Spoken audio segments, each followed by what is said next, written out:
Labas ng pahayag ang China tutol sa anumang pakikialam ng ibang bansa sa issue ng South China Sea. Kasabay ito ng isinagawang joint military exercises ng Pilipinas at India sa pinag-aagawang teritoryo. Si Creseline Catarong magbabalita.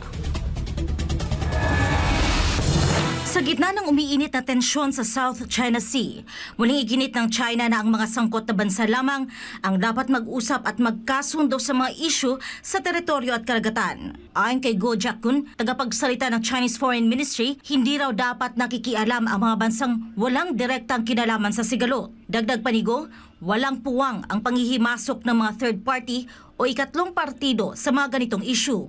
Ang pahayag na ito ay nagpapakita ng patuloy na paninindigan ng China sa mga issue sa South China Sea sa gitna ng presensya at aktibidad ng ibang bansa sa rehiyon.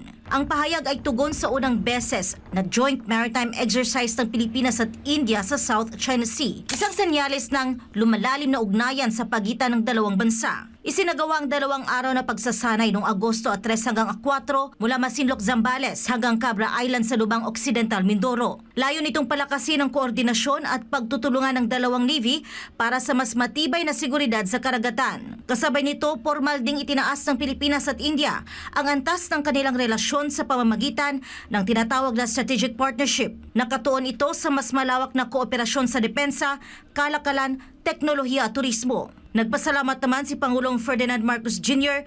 kay Prime Minister Narendra Modi sa suporta ng India para sa mapayapang paraan ng paglutas sa mga sigalot sa South China Sea. Relative to the maritime sphere, I thank Prime Minister Modi once again for India's support for the peaceful settlement of disputes and adherence to international law, especially the UNCLOS and the 2016 award in the South China Sea arbitration. Si Marcos Jr. ay kasalukuyang nasa India para sa kanyang 5 araw na state visit mula ika-4 hanggang ika-8 ng Agosto ngayong taon. Para sa Diyos at sa Pilipinas kong mahal, ito si Creseline Catarong, SMNI News.